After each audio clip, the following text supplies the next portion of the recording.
नमस्कार साथियों, गौरव ज्ञान धारा में आपका स्वागत है। कल की क्लास में अपन ने चंबल नदी का पूरा डायग्राम बना के और चंबल नदी को पूरी व्यवस्थित तरीके से अपन ने पढ़ ली थी, लेकिन कुछ तथ्य अपने चंबल नदी में अभी भी बाकी रह गए थे और चंबल की जो सहायक नदियां हैं उसके बारे में बता तो दिया था, लेकिन नोट्स के रूप में लिखवाया नहीं था। तो आज की क्लास में अपन चंबल नदी को पूरी तरीके से पढ़ लेंगे, यानी कि मैं लिखवा दूंगा नोट्स के रूप में उसकी सहायक नदियां भी आपको, और इसके अलावा अपन बाणगंगा, गंभीर और अपने जो बाकी रह गई है नदियां वो भी इसी क्लास में पूरी करने की कोशिश करेंगे। और नदियों वाला जो टॉपिक है वो आज अपने ये इस क्लास में पूरा कर देंगे। फिर अपवा तंत्र का एक और पार्ट है, उसको अगली क्लास से शुरू करेंगे। चलिए, ज्यादा समय को व्यर्थ करने की आवश्यकता है ही नहीं वैसे भी, तो अपन सीधा ही शुरू करते हैं। चंबल नदी की लंबाई मैंने आपको कल बता दी थी 1051, जो नवीनतम आंकड़ों के अनुसार ऑथेंटिक यही है। और 966 965 आपको कहीं दिखता है, कोई दिक्कत नहीं, लेकिन इसको ध्यान में रखें। इसके अकॉर्डिंग ये कहाँ एमपी के अंदर जो है ये आपके 320 किलोमीटर बहती है। एमपी के अंदर मध्य प्रदेश जनापाओं की पहाड़ी महू एमपी से निकलती है और 320 किलोमीटर बहती है। फिर 84 से राजस्थान में प्रवेश करती है और राजस्थान के अंदर ये 322 किलोमीटर बहती है। 322 किलोमीटर बहने के बाद में ये एमपी, यूपी और राजस्थान की सीमा बनाती है। यानी पहले तो एमपी और राजस्थान की सीमा बनाती हुई बहती है, फिर राजस्थान में बहती है, फिर यूपी और राजस्थान की सीमा बनाती हुई बहती है। तो ये जो सीमा, कुल सीमा निर्धारण करती है वो 252 किलोमीटर जो है बॉर्डर बनाती हुई चलती है। फिर यूपी के अंदर ये 157 किलोमीटर बहती है और ऐसे करके ये टोटल जो है 1051 किलोमीटर बहती है अपनी चंबल नदी। सबसे ज्यादा सतही जल रखने वाली है, कल बताया था मैंने आपको। इसके बाद बात करें तो यूनेस्को की विश्व धरोहर में नामित राजस्थान में बहने वाली एकमात्र नदी जो है वह चंबल ही है। इसके किनारे बहुत सारे अभयारण्य भी है, मगरमच्छ और घड़ियाल बहुत ज्यादा इसके अंदर पाए जाते हैं। तो इसके किनारे ये भी ध्यान रखें आप, सर्वाधिक कंदराएं, यानी कंदराएं आप कह सकते हो, जो गुफाएं होती है उन्हें कह सकते हो आप। कोटा बूंदी के अंदर कंदराएं बहुत है। और सर्वाधिक कंदराओं वाली नदी, डाकुओं की शरण स्थली कह सकते हो, बीहड़ सर्वाधिक जहां होते हैं वो सारे के सारे चंबल नदी के अंदर ही है। और चंबल में लगभग प्रश्न बनते हैं वो इनसे ही बनते हैं। अब इसके अलावा अपन ने कल सहायक नदी पढ़ने के लिए ही वो डायग्राम बनाया था और पूरी तरीके से सहायक नदियां अपन ने पढ़ी भी थी व्यवस्थित। और आज मैं आपको ट्रिक भी दे रहा हूं साथ में, ताकि आपकी दूसरा जो तरीका है याद रखने का वह भी आपके साथ साथ क्लियर होता जाए। तो बिल्कुल आसान ट्रिक है। काकू आप अपनी मेज बापू से बनवाओ।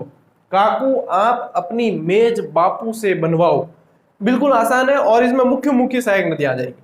अब बिल्कुल व्यवस्थित तो जो कल डायग्राम बनाया अपन ने उसके अंदर ही है कौन सी किसकी सहायक है। इसके अंदर तो अपन ऐसे भी पढ़ लेंगे, जो काली सिंध की सहायक है वो भी इसमें एक दो आ जाएगी, लेकिन मुख्य जो बताया है जैसे कि आहू और परवन काली सिंध में मिलती है, तो वो डायग्राम से क्लियर हो चुका है। अब बाकी ऐसे देखा जाए आपके, तो सबसे पहले जैसे मैं यहां से ये ले लेता हूं कि सबसे पहले इसकी मुख्य नदी अपने आ जाएगी सहायक में काली सिंध। यदि यहां से लूं तो फिर आ जाएगी आपके कुराल नदी। ठीक है, यहां से अपन ले लेते हैं आलनिया नदी, आलनिया। ठीक है, फिर यहां से अपन ले लेते हैं परवन। अब परवन मैं यहाँ लिख रहा हूं, लेकिन परवन आपको पता है परवन और आहू काली सिंध की सहायक नदियां है, लेकिन चंबल में भी पूछा जाता है क्योंकि आखिर में पानी इनका जाकर कहाँ मिलता है, चंबल में मिलता है। फिर यहां से अपन ले लेते हैं आपके पार्वती नदी। पार्वती मिलती है इसके अंदर, पार्वती आ जाएगी। यहां से फिर ले लेते हैं अपन नेवज नदी। नेवज नदी ये मेज ऐसे की ऐसे यहाँ आई जाएगी आपके मेज नदी।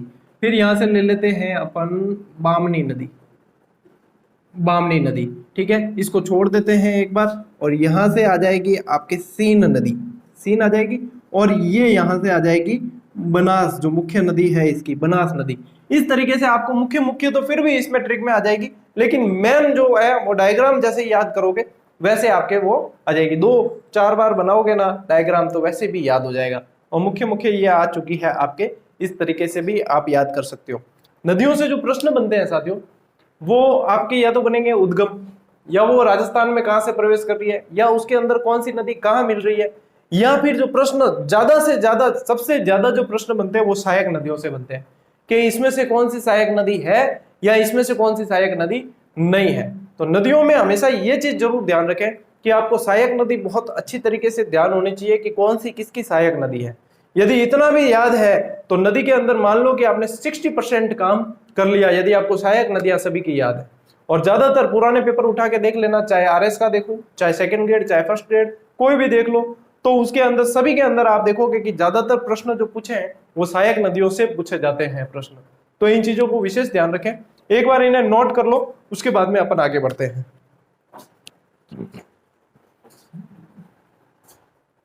तो अब साथियों, जो चंबल की सहायक नदियां पड़ी थी मेन, तो हो सकता है कि कुछ इधर उधर नहीं लिख पाए हो बराबर, तो उद्गम और जहां पे मिल रही है वो चीजें एक बार वापस से बता रहा हूं मैं आपको, इनको अच्छे तरीके से नोट कर लेना। और जो पुरानी नदियां अपन ने पढ़ी है उसमें भी यदि आपने इस तरीके से नहीं लिखा है, सिर्फ चित्र बनाए हैं तो काम नहीं चलेगा, साथ में इस तरीके से भी लिखना है आपको। और इसीलिए ये चीज बता रहा हूं कि इस तरीके से भी नोट्स आपको बनाने हैं, तब वो आपके लंबे समय तक काम आने वाले हैं। तो आप देखो, चंबल नदी के अंदर मिलने वाली नदियों में एक तो अपन ने बामनी सहायक पढ़ी है, तो उसका उद्गम अपन ने पढ़ा था हरिपुरा चित्तौड़गढ़ से निकलकर, और चित्तौड़गढ़ के अंदर ही भैंसरोडगढ़ के अंदर ये मिल जाती है चंबल के अंदर। बामनी का किस्सा खत्म। कुरान नदी ऐसे याद रखना, कू और ये छोड़ दो, ये ऊ, कू और ऊ से याद रखना कि ऊपर माल के पठार से ये निकलती है और बूंदी के अंदर ये चंबल में मिल जाती है। ऊपर माल के पठार से ऊपर माल टू बूंदी, थोड़ा सा देखो इंग्लिश टच दिया है, यानी कि याद हो जाएगा, थोड़ा डिजिटल तरीके से बता रहा हूँ इस तरीके से कि ऊपर माल टू चंबल, इस तरीके से। अब जैसे अपने पढ़ते हैं ना, ये कोई भी मान लो कोई लोक देवता पढ़ रहे हो, या कोई किसी के कोई भी ऐसा इतिहास में कोई टॉपिक पढ़ रहे हो, तो एक तो अपन पढ़ते हैं कि ये इनकी पत्नी थी और ये इनके पति थे, और एक उनको वाइफ ऑफ, डॉटर ऑफ, ऐसे करके पढ़ते हैं लेटेस्ट तरीके से, तो जल्दी याद रहता है। तो ये तरीका होता है एक पढ़ने का, बाकी कोई नहीं। मेज नदी बिजोलिया से निकलती है और लाखेरी बूंदी के अंदर चंबल के अंदर मिल जाती है। काली सिंध बहुत इंपॉर्टेंट नदी है, बागली देवास से निकलती है। कहां से निकलती है? बागली देवास एमपी से निकलती है, इसका उद्गम यहां से होता है, और रायपुर झालावाड़ से ये राजस्थान में प्रवेश करती है। ये चीज भी इंपॉर्टेंट है, इसको याद रखना, ये उस डायग्राम में मैंने नहीं बताया था। रायपुर झालावाड़ से ये राजस्थान में प्रवेश करती है और नानेरा कोटा के अंदर चंबल में मिल जाती है। यानी कि काली सिंध जो है वो बागली से निकलकर रायपुर से होते हुए नारेरा तक जाती है। नारेरा जावन वास्ते इतो रास्तो तय करना पड़े, वो ध्यान रख जो, बस बाकी कोई को नहीं। काली निकले, कौन निकले, कौन निकलती, चलो हिंदी में बता दो कौन निकलती। काली निकलती है, काली निकलती है बाली से, ऐसे याद रखना, काली निकलती है बाली से, बागली से, बागली से निकलकर रायपुर होते हुए नानेरा पहुंच जाती है। नानेरा मारवाड़ी में क्या करें, मामाल ने नानेरो क्या करें, ननियाल को बोलते हैं नानेरा, ठीक है। तो नानेरा पहुंच जाती है और कोटा में चंबल के अंदर मिल जाती है। कौन? काली निकले बाली हूं और जावे कटे रायपुर होती हुई नानेरा जावे, बस इतो ही काम है। परवन नदी, परवन मालवा का पठार, विंध्याचल पर्वतमाला ही है, वहां से निकलती है ये, और रामगढ़ कोटा के अंदर ये चंबल नदी में मिल जाती है। कौन सी? परवन नदी। अब चंबल में क्या ये मिलती है? काली सिंध में, सॉरी कहां मिलती है? काली सिंध के अंदर मिल जाती है। परवन और आहू दोनों काली सिंध में। ये देखो इसमें तो एक गीत भी बना हुआ है, आपको बताओ तो, आहू आहू आहू सुना होगा आपने, तो ये आहू नदी वही है, ठीक है ना, उस गीत में बताया वही है क्या? चलो कोई भी है, आहू नदी है, तो ये भी याद करनी बड़ी आसान है। आहू, मैं मात्राओं पे विशेष जोर रखता हूँ, और मात्राओं से क्या होता है कि वैसे तो नदियां बहुत है, लेकिन एक थोड़ा सा अपन को जो हिंट चाहिए होता है, जो हमारा कंफ्यूजन होता है, वो थोड़ा सा यदि ध्यान दिया जाए तो वहां पे जो ऑप्शन में कई बार ऐसा होता है कि मात्रा वाले से अपन पकड़ के चलते ना, ऑप्शन में कई बार ऐसे होता है कि मात्रा वाला सिर्फ अपने जो तुक बिड़ाया हुआ होता है वही चीज दिखती है, बाकी दूसरी मात्राओं वाले होते हैं। तो आहू से सुसनेर पकड़ा हुआ है कि ये भी ऊ की मात्रा है, ये भी ऊ की मात्रा। एमपी से उद्गम होता है नंदपुर, ये देखो इसमें भी ऊ की मात्रा आ गई। नंदपुर झालावाड़ से ये राजस्थान में प्रवेश करती है और गागरोन के अंदर काली सिंध में मिल जाती है। और गागरोन दुर्ग भी जो है वो आहू और काली सिंध के संगम पर ही बना हुआ है, तो ये भी मोस्ट इंपोर्टेंट नदी है। पार्वती नदी सीहोर एमपी या सीहोर एमपी से निकलती है ये, और सीहोर टू पलिया गांव, पलिया गांव का है सवाई माधोपुर के अंदर, सवाई माधोपुर के अंदर जाकर किस में मिल जाती है? चंबल के अंदर। लेकिन उससे पहले इसका प्रवेश जो होता है राजस्थान में, प्रवेश होता है इसका करैयाहट, नाम भी कैसा, करैयाहट, 12 से राजस्थान में प्रवेश करती है। 12 के अंदर करैयाहट नामक स्थान से राजस्थान में इसका प्रवेश माना जाता है, इसका पार्वती नदी का।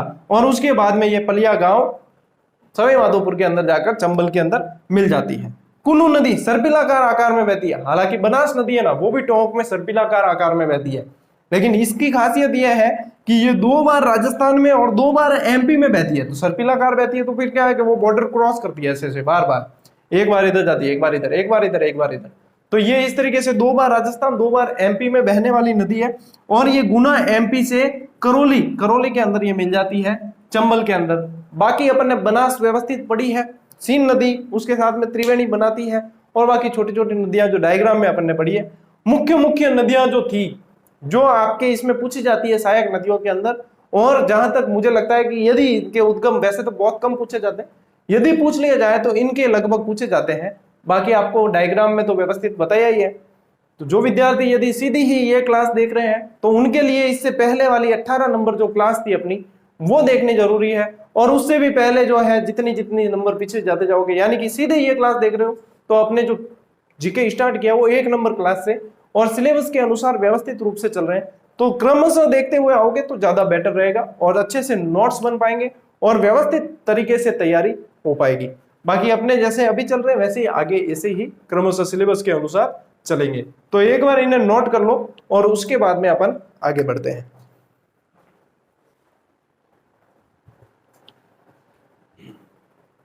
साथियों, जो नदियां बाकी रह गई है उनको भी पढ़ लेते हैं। कल अपन ने पढ़ी थी कि 2 नदियां जो है सीधे यमुना में जल ले जाती है, तो उनमें से एक बाणगंगा थी और एक गंभीर थी, वो तो साइड में ऊपर की तरफ बनाई थी, आपको पता होता। तो उनमें से ही जो पहली नदी है बाणगंगा, उसका उद्गम जो होता है साथियों बैराट की पहाड़ियों से होता है। आप ऐसे याद रखें, इसमें भी पहला अक्षर और इसमें भी पहला अक्षर, तो इससे आपके कंफ्यूजन नहीं होगा। बैराट की पहाड़ियां जयपुर से ये उद्गमित होकर फिर सीधे ही चंबल के अंदर, चंबल क्या यमुना के अंदर जल ले जाती है। इसे अर्जुन की गंगा उपनाम और ताला नदी, कई जगह इसको रुंडित नदी भी कहा जाता है। रुंडित नदियां वैसे आंतरिक प्रवाह की नदियां होती है, उन्हें कहा जाता है। और ये भी जो है वर्तमान के अंदर ऐसा कहा जाता है कि मैदानी क्षेत्र थोड़ा उथला होने की वजह से वर्तमान में ये अपना जल जो है यमुना तक पहुंचा ही नहीं पाती है, और पहुंचा नहीं पाती, और भरतपुर के मैदान में जो है इसकी कई शाखाओं में विभक्त होकर और वहीं पे विलुप्त हो जाती है। तो इसलिए आने वाले समय में यदि हम पढ़ेंगे तो आने वाले समय में इसको आंतरिक अपवाह के अंदर पढ़ना पड़ेगा हमें, क्योंकि ये वर्तमान में पहुंचा नहीं पाती है। तो इसीलिए इसको रुंडित नदी भी कहा जाता है, और रुंडित नदियां उन्हें कहा जाता है जो आंतरिक अपवाह की नदियां होती है, वे ही सारी रुंडित नदियां कहलाती है। तो ये छोटी छोटी चीजें जो है इनको भी ध्यान में रखना है, अपनी इनको छोड़ नहीं सकते। तो रुंडित नदी क्यों कहा जाता है और ये सारी चीज मैं आपको बता दी है मैंने, ठीक है। सीधे यमुना में जल ले जाती है, बता दी है, कोई बड़ी बात नहीं है। इस पर, ये मोस्ट इंपॉर्टेंट है, इस पर जमुआ रामगढ़ बांध बना हुआ है। मोस्ट इंपॉर्टेंट प्रश्न, ध्यान रखना, कौन सी नदी पर है? बाणगंगा पर है, ठीक है। वर्तमान में भरतपुर के मैदान में विलुप्त हो जाती है, बता दिया मैंने आपको, अच्छी तरीके से नोट कर लेना। अब ये गंभीर नदी जो है ये हुड्डा गांव की पहाड़ियां, करौली से, करौली में भी हुड्डा गांव है, ठीक है ना। तो हुड्डा गांव की पहाड़ियां करौली से उद्गमित होती है और ये भी कहां ले जाती है? सीधे यमुना के अंदर जल ले जाती है।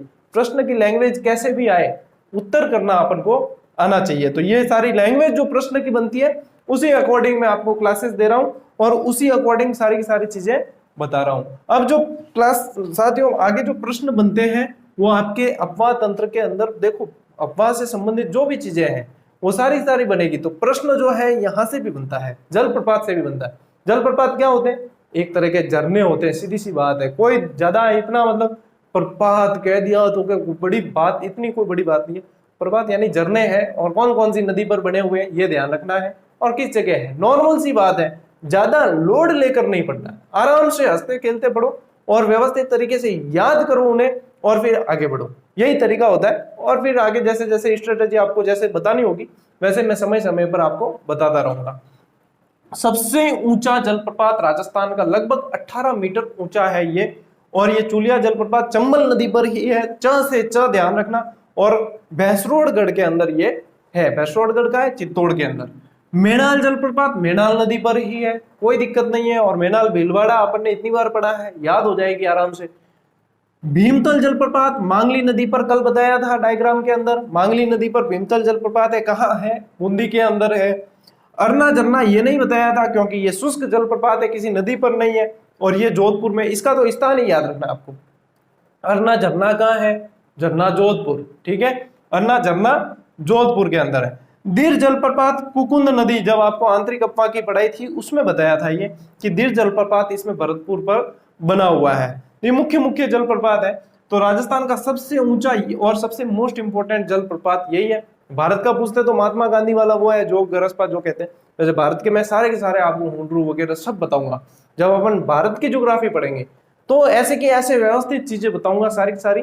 और भारत के भी जलप्रपात आपको सारे के सारे बता दूंगा कि कौन सा मोस्ट इंपोर्टेंट सवाल कौन सा है, कौन सा नॉर्मली पढ़ना है, कौन सा किस तरीके से याद करना है।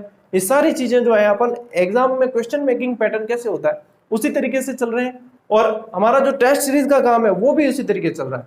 अब देने को तो टेस्ट सीरीज मतलब 15 दिन में तैयार करके कॉपी पेस्ट ही करने हो तो दे सकते हैं, लेकिन मैं जो चाहता हूं, जैसे हमने टेलीग्राम पे उस समय शुरू की थी, जो स्टार्ट में जुड़े हुए उन्हें पता है कि मैं जो चाहता हूं वो खुद उस पर वर्क करके और फिर दिया जाए। सिर्फ कॉपी पेस्ट से कुछ नहीं होता। विद्यार्थी इसलिए विश्वास करते हैं कि सर खुद जो है हमसे डबल मेहनत कर रहे हैं और उसके बाद में हमारे सामने जो चीज आ रही है तो वो उनकी अपेक्षाओं पर खरा उतरना अब हमारी जिम्मेदारी है। तो इसीलिए लगभग मैं 3 महीने का समय ले रहा हूं टेस्ट सीरीज के लिए। और टेस्ट सीरीज जो बन रही है वो आपके जीके की भी बन रही है, एसएसटी की बन रही है, साइंस की बन रही है और एक सब्जेक्ट और है। तो वो लगभग जो है सेकंड ग्रेड की अभी बन रही है, फर्स्ट ग्रेड की भी वर्क करेंगे। लेकिन अभी जो मेन मुख्य जो कार्य चल रहा है वो जीके की सेकंड ग्रेड और अपने बन रही है अपने एसएसटी वाली और साइंस वाली। अब इसमें ऐसा है साथियों, बताऊंगा मैं टेस्ट सीरीज के अंदर, लगभग अभी भी समय लगेगा क्योंकि हम जल्दबाजी, कोई किसी से देखो मुझे ना तो कंपटीशन करना है ना मुझे किसी को कोई इतना वो बताना है कि मैं ये चीज, मैं सिर्फ जो कर रहा हूँ वो विद्यार्थियों के लिए, विद्यार्थियों को मुझ पर विश्वास है और मुझे विद्यार्थियों से आशा है और मैं चाहता हूँ कि विद्यार्थियों का इसके अंदर कैसे इनको किस तरीके से देना है चीजें, तो वो मुझे पता है। अब इसमें जब विद्यार्थी देखेंगे तो उन्हें वास्तव में लगेगा कि ये, और उसमें से ये भी है कि एग्जाम में आपको सवाल बेसिक वैसे देखने को मिलेंगे और पूरा ही एग्जाम पैटर्न आरबीएसई एनसीईआरटी को मुख्यतया ध्यान में रखकर आप जब देखोगे तो आपका दिल खुश हो जाएगा। ये बात मेरी, जब जितनी हम मेहनत कर रहे हैं ऊपर वाले की कृपा से और उस मेहनत के अकॉर्डिंग जब नतीजा सामने आएगा, चाहे बुक हो, चाहे टेस्ट सीरीज हो, चाहे मेरी वन लाइनर बुक हो, सभी मतलब जो कार्य है, यदि मैं कोई कार्य करता ही नहीं हूं वैसे और यदि हाथ में ले लेता हूं तो उसे फॉर्मेलिटी के रूप में नहीं करता हूं, फिर उसके अंदर पूरी जान झोंक देता हूं। जो आप इतने समय से जुड़े हो आप सभी को पता है। हालांकि बात ज्यादा हो गई बीच में क्लास के, चलिए आप इसको नोट कर लीजिए। आपको अभी 2 नदियां और बतानी है अपने, जो है ये मुख्य मुख्य नदियां वैसे कंप्लीट हुई। अब एक जो अपने बाकी रह गई थी 2 नदियां अरब सागरीय अफवाह के अंदर, तो अरब सागरीय में 2 बाकी रह गई थी, उन्हें भी आज कंप्लीट कर लेते और अपने नदी वाला जो है पार्ट आपको जो सबसे कठिन लगता था, और आज अब क्लासें जब नदी वाली पूरी हो जाएगी उसके बाद बिल्कुल इजी लगने लगेगा। तो उम्मीद यही है कि आप लोगों की अपेक्षाओं के अनुसार ही कार्य कर रहे हैं। चलिए आप नोट करिए फिर आगे बढ़ते हैं। तो साथियों अरब सागरीय अफवाह में अपनी 2 नदियां बाकी रह गई थी, एक तो साबरमती और एक पश्चिमी बनास, इसके अलावा कुछ भी बाकी अब नहीं है। तो कुछ विद्यार्थियों के कमेंट भी है सर आप भूल गए वो नदियां रह गई, ऐसा है एक भी नदी और एक भी चीज छोड़ेंगे नहीं अपन, देर सवेर जैसे भी है इसको पढ़ेंगे जरूर, चाहे पूरा बैच भी हो गया और आपको लगेगा ना कुछ चीजें छूट गई, मेरे नजरों में सभी है, मैं फिर से करवाऊंगा, रिवीजन भी करवाऊंगा। तो चिंता ना करें और पढ़ें और मन लगा के पढ़ें बस। अब साबरमती नदी 5 नालों के रूप में उद्गम होता है इसका। साबरमती नदी, मैं इसको वैसे गद्दार नदी कहता हूँ, एग्जाम में नहीं आएगा आपके, यूं नहीं कि एग्जाम में गद्दार नदी कौन सी, ऐसा नहीं, मैं कहता हूँ गद्दार नदी। कहता किस लिए, उद्गम राजस्थान में होता है, फायदा गुजरात को पहुंचाती है, राजस्थान में मात्र 45 किलोमीटर बहती है और पूरा का पूरा फायदा यहाँ से पानी ले जाकर पूरा फायदा गुजरात को। तो इसलिए मैं कहता हूं, वैसे कहते नहीं है, ध्यान रखना। पदराला गांव जो झाड़ोल तहसील के अंदर आया हुआ है, वहां उदयपुर से इसका 5 नालों के रूप में उद्गम होता है, 5 धाराओं के रूप में होता है, फिर ये जो है मिलकर एक साबरमती नदी का निर्माण करती है। तो इस तरीके से इसका उद्गम होता है। उद्गम राजस्थान में होता है लेकिन खम्बात की खाड़ी में जल ले जाती है। एक नदी ऐसी थी जिसका उद्गम राजस्थान में नहीं होता था लेकिन खम्बात में ले जाती थी, अपन ने पढ़ा था, माही के अंदर बताया था मैंने आपको। तो इसमें उद्गम इसका राजस्थान में लेकिन खम्बात में ले जाती है, उसका उद्गम राजस्थान में नहीं था लेकिन खम्बात में ले जाती थी। तो इस चीज इसलिए मैंने यहाँ पे लेकिन लगाया है, ठीक है। ये फायदा गुजरात को पहुंचाती है, ज्यादा क्या, लगभग पूरा गुजरात को ही पहुंचाती है। इसकी कुल लंबाई देखो 416 किलोमीटर है, जिसमें से ये मात्र 45 किलोमीटर राजस्थान के अंदर बहती है, बाकी पूरी पूरी गुजरात में बहती है ये। इस पर देवास सुरंग बन रही है। देवास सुरंग का काम, देवास सुरंग इससे संबंधित है, इस पर बन रही है। इसका मतलब देवास सुरंग बनाने का मुख्य उद्देश्य ये था कि उदयपुर के जिलों में इसका पानी कैसे न कैसे ले जाया जाए, कि राजस्थान को कैसे फायदा पहुंचाया जाए। तो देवास सुरंग बनाकर इस पर फायदा पहुंचाने की ये चीज है, इससे संबंधित है। ठीक है, अब साबरमती मेन जो प्रश्न बनता है वो सहायक नदियों से बनता है, और सहायक नदी को याद करने का सबसे बढ़िया तरीका है ट्रिक। अब ट्रिक क्या है? वह मासी मेवे सेक कर खाए, वह मासी मेवे सेक कर खाए। अब ये दीपावली के टाइम है, वैसे भी कहीं रामा शामा ज्वार बाजरो करण जाओ तो मेवा एवा, हालांकि कोई कोई राखे पर तो भी राग दे, तो मेवे सेक कर खाए, ध्यान रखना वह मासी। अब वहां से आपको लेना है वाकल, ये साबरमती की सहायक बता रहा हूं सारी। ठीक है, यहां से लेना है हतमती, हतमती, मानसी, मानसी वैसे 2-3 नदियां हैं, इसकी भी सहायक है। ठीक है, फिर आपको लेना है मेशवा, मेशवा, वैत्रक, वैत्रक, और यहां से ले लेना आप सेई। बस, बाकी ये ट्रिक बनाने के लिए।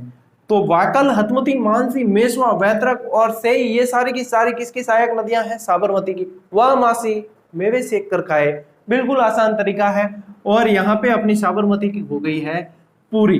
फिर एक नदी जो बाकी रही थी वो पश्चिमी बनास। कई विद्यार्थी बनास और पश्चिमी बनास में कंफ्यूज होते हैं।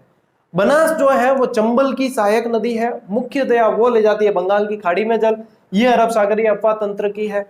तो पश्चिमी बनास इसका नाम है। इसका उद्गम सिरोही से होता है, नया सानवाड़ा की पहाड़ियां, सिरोही से इसका उद्गम होता है। और इसके ये देखो, ये अरब सागरीय अपवाह तंत्र की नदी है। ठीक है, कच्छ के रन, लिटिल रन में इसका पानी समाप्त हो जाता है वहीं पे, और ये वहां पे मतलब कच्छ के रन में ले जाके मिला देती है। आबू रोड और गुजरात का डीसा इसके किनारे स्थित है। अब ये साबरमती में भी अपने क्या गांधीनगर और साबरमती, ये गांधीनगर और ये साबरमती किनारे है। पश्चिमी बनास के किनारे आबू रोड, डीसा, स्वरूपगंज, ये सारे हैं, जिसमें स्वरूपगंज के अंदर आपके इस पर बनास बांध भी बना हुआ है। तो ये सारे जो जो प्रश्न बनते हैं वो सारे बता रहा हूं। वैसे मुख्य प्रश्न इसमें से बनता है, एक तो इसका उद्गम और एक इसकी सहायक नदी जो है। ये इसकी सहायक नदी सीपू है। एक नदी ही याद रखनी है आपको, और इस सीपू को ही सूकली नदी भी कहा जाता है। ठीक है, तो ये सीपू या सूकली आ जाए, ध्यान रखना, पश्चिमी बनास की सहायक नदी है। और इस पर सिरोही के अंदर सूकली सेलवाड़ा परियोजना भी है। ठीक है, सूकली सेलवाड़ा परियोजना कहाँ है? सिरोही के अंदर है। कौन सी नदी? अपने सीपू नदी। सीपू किसकी सहायक है? पश्चिमी बनास की सहायक है। बस इतनी सी बातें थोड़ी सी है जो आपको ध्यान में रखनी है, और ये चीज है। तो ये अपने जो है आज नदियां पूरी हो चुकी है साथियों। कई विद्यार्थियों के कमेंट मैसेज आ रहे थे कि सर एक बार कट ऑफ बताओ रेट की। भाई कट ऑफ बताऊं कैसे? ये बताओ, सिर्फ वीडियो बनाना है। अगर देखो, वीडियो बनाना कट ऑफ का कोई बड़ी बात नहीं है, अनुमान अपना है, वो बताना है कि इसमें इतने इतने ये बात। लेकिन बनाऊं किस आधार पर? इस चीज का भी तो मतलब कुछ औचित्य होना चाहिए कि किस आधार पे बना दो। एसएसटी के पद कितने आ रहे हैं किसी को पता ही नहीं, साइंस के कितने आ रहे हैं किसी को पता ही नहीं, पद बढ़ेंगे कि नहीं बढ़ेंगे किसी को पता ही नहीं, भाई हिंदी के कितने कोई पता नहीं। कैसे कट ऑफ बताए आपको? 90-10 के रेशियो से होगी, ये सारी चीजें। देखो एक मोटा मोटा अनुमान अपन मान लेते हैं 115-120 वाले लगभग के दौड़ में है शामिल। अब हो सकता है ऊपर नीचे इसमें भी होते हैं, लेकिन कट ऑफ बताने के लिए साथियों एक मतलब एक आधार तो होना चाहिए ना, कि कट ऑफ सिर्फ मात्र वीडियो बनाना है, एक दिन बना दूंगा, एक दिन में 1 लाख लोग देख लेंगे, मुझे पता है, क्योंकि विद्यार्थी विश्वास करते हैं, देखेंगे। अब कुछ विद्यार्थी कहते हैं सर सबने बना दिया, आप क्यों नहीं बना रहे? भाई सबने बना दिया तो मेरी जरूरत भी क्या पड़ गई, आपको वैसे ही पता चलेगी। भाई कट ऑफ बताने के लिए मैं जहां तक मानता हूं कि एक आधार होना जरूरी है। नहीं तो मैं अब देखो इतना समय हो गया, मैं हाथों हाथ ही बना के आपको दे देता कि ये लो कट ऑफ का वीडियो देखो। लेकिन बनाऊंगा मैं, एक बार पदों का वर्गीकरण आने दो, फिर उसके बाद में सटीक आकलन बताऊंगा कि हाँ मेरा आकलन ये है, अनुमान जो आप चाहते हो वो बताऊंगा। अभी मेरे को कोई आधार नहीं मिल रहा कि मैं इस आधार पे इनको विद्यार्थियों को बताऊं। सिर्फ ऐसे ही टाइम पास करने के लिए आ जाओ भैया, आ जाओ ये कट ऑफ रहेगी, ये रहेगी, फलाना फलाना फलाना, इसमें इतनी रहेगी, अरे इसमें इतनी रहेगी कैसे? क्या आधार है कट ऑफ बताने का? तो इसीलिए क्या है, नहीं बता, जो चीज बता रहा हूं, जो चीज कर रहा हूं वो आपके काम की है। चाहे जिसके 140 नंबर है, चाहे जिसके 90 नंबर है, चाहे जिसके 80 नंबर है, आपको मेहनत अभी करनी है वापस। आप अभी 140 के ओवर कॉन्फिडेंस में बैठ गए, मेरा सिलेक्शन हो गया, तो क्या आपको आगे नहीं बढ़ना है, यहीं पे रुकना है, तो कोई दिक्कत नहीं है। क्या आप आराम से संतुष्ट हो चुके हो, आराम से मौज करो, क्या है, भर्ती पूरी होगी साल में 2 साल में कभी भी हो तो लग जाओगे, कोई दिक्कत नहीं। लेकिन आप चाहते हो कि नहीं, मैंने इतनी मेहनत की है, मेरे अंदर काबिलियत है, मैं रुकूं क्यों, मुझे आगे बढ़ना है, तो आप आगे बढ़िए। आपके पास में गोल्डन चांस है, फर्स्ट ग्रेड की वैकेंसी, सेकंड ग्रेड की वैकेंसी, सारा जीके राजस्थान का तो जो है फर्स्ट ग्रेड की क्लास में भी बाहर नहीं जाने वाला है, ये बात भी है। तो सारे जब तैयारी करवा रहे हैं आपको, तो सिर्फ देखकर क्लास नोट्स बनाने, याद करने हैं बस। अब आप दिन में 4 वीडियो देख लो कट ऑफ के, चाहे 8 देख लो, आखिर में जो रहनी है वही रहेगी। कोई मतलब नहीं है इसमें माथापौड़ी करने से, सिर्फ और सिर्फ समय की बर्बादी है। यदि मेरी सलाह मानते हो, मुझे मानते हो, तो ये सारी चीजों को साइड में रखकर किताबों को टेबल पे रखिए, उन्हें वक्त दीजिए वापस। बहुत अच्छा चांस है, ये शांति काल है, जो पढ़ाई करेगा, जो मेहनत करेगा वो बाजी मारेगा। और वे लोग जिनके 80 नंबर आए या 90 नंबर आए, वे भी सेकंड ग्रेड बन सकते हैं, फर्स्ट ग्रेड बन सकते हैं। बस ये मेहनत का समय है, ये भोग देने का समय है। और इसमें ये सब फालतू की बातों में समय बर्बाद मत करो, जब कट ऑफ आनी होगी आपको खुद पता चल जाएगी। डॉक्यूमेंट वेरिफिकेशन के लिए भी कई विद्यार्थी कह रहे थे, डॉक्यूमेंट वेरिफिकेशन के भी आपको मैं बता दूंगा कि ये चीज चाहिए, फुल एंड फाइनल बताऊंगा। एक बार बताता हूँ कोई चीज, बार बार बताने की आवश्यकता नहीं है, वो भी बता दूंगा। क्या क्या चीजें हैं, किस समय क्या बतानी, मुझे पता है सारी। अभी जो चीज है वो आपको दे रहा हूं, लेकिन कई लोग समझ नहीं रहे, अभी भी पागल बने हुए हैं, बस ये कट ऑफ, ये डॉक्यूमेंट, ये वो फलाना टीम का। चलिए, ज्यादा मैं कुछ नहीं कह सकता, सबकी अपनी अपनी मर्जी है। मैं तो देखो मार्क बता रहा हूं, और ये बात पक्की है, 500 से 700 क्या इससे भी ज्यादा सिलेक्शन रीट में दूंगा। मेरे पास में अभी भी मार्कशीटें पड़ी है, सारी की सारी आई हुई बच्चों की, भेजी हुई कि सर इतने आए हैं, आपने हेल्प की वो, और इससे बहुत बढ़िया रिजल्ट मैं सेकंड ग्रेड में देने वाला हूं, मुझे पूरा विश्वास है। तो आपके पास में आप देखो, सारे रास्ते आपके पास, आप चाहे तो रोज दिन के 4 वीडियो देखो कट ऑफ के, और चाहो तो पढ़ाई करो। मेन तो यही है, मैं तो यही कहूंगा कि इन सब चीजों को साइड में रखकर सिर्फ और सिर्फ अभी जो है मेहनत कर लो, और थोड़ी सी, इतनी समय तक आपने भोग दिया, बैठे हो जम के, 2-4 महीनों की और बात है, बैठ जाओ, स्वर्णिम भविष्य है आपका आगे मेहनत करते हो तो। बाकी ज्यादा बात नहीं करूंगा, इतने में ही अपनी वाणी को विराम दूंगा, क्योंकि कर रहे हैं तो खूब है बातें। लेकिन कट ऑफ का वीडियो साथियों ऐसा है, कट ऑफ और डॉक्यूमेंट जो भी आप कह रहे हो, वे सारी चीजें जैसे जैसे समय मुझे लगेगा कि ये सही समय है, और इसमें मैं जो बता रहा हूं वो बिल्कुल उसका आधार है कुछ, तो मैं बताऊंगा। यदि उसका आधार नहीं है तो मैं नहीं बताऊंगा, ये बात है। तो आप लोगों के सहयोग और विश्वास के लिए धन्यवाद। मिलते हैं अगली क्लास में। नोट्स अच्छी तरीके से बना लेना, याद अच्छी तरीके से करना। तब तक के लिए राम राम, जय हिंद।